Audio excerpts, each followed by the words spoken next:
Students, இப்போ நம்ம இதில் பார்க்க போகிறது 7ஆம் வகுப்பு கணிதம் முதல் பருவம் ஃபஸ்ட்டு பாடம் பார்த்திங்கன்னா எண்ணியல் பயிற்சி 1.1ல் 6வது கொஷினுக்கு ஆன்சர் பார்க்கலாம். 6வது கொஷின் பாருங்கள், என்ன கேட்டுக்கிறாங்க.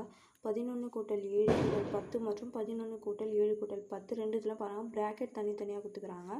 அப்போ ஃபஸ்ட்டு ப்ராக்கெட்டில் இருக்கிறது கூட்டிட்டு தான் வெளியே இருக்கிறது நமக்கு கூட்டு, புரிஞ்சுதுங்களா? சமமானவையா எந்த பண்பின் அடிப்படையில் சமம்னு கேட்குறாங்க.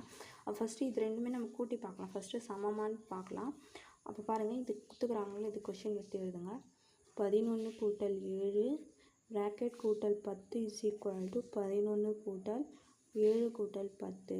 அப்போ இது பாருங்கள், இது LHS, லெஃப்ட் ஹேண்ட் சைடுனா LHS.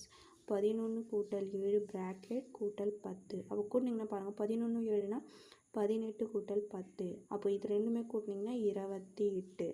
இப்போ 28 இது வந்துச்சுங்களா. அதுக்கப்புறம் RHS பாருங்கள், RHSனால் 11 கூட்டல் 7 கூட்டல் 10ன்னு வருது.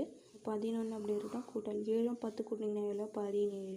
அப்போது 17 11 கூட்டிங்கன்னா 28. அப்போ இதுவும் 28 தானே வருது. அப்போ ரெண்டுமே சமமா?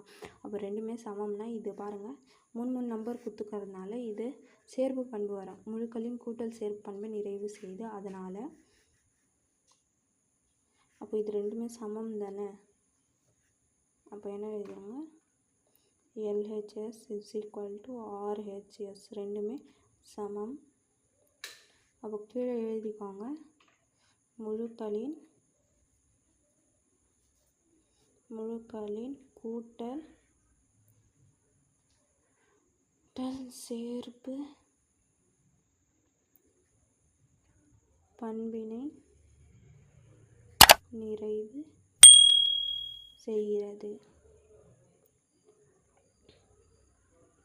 புரிஞ்சுதுங்களா? அவ்வளோதான். இது 6வது கொஷின்.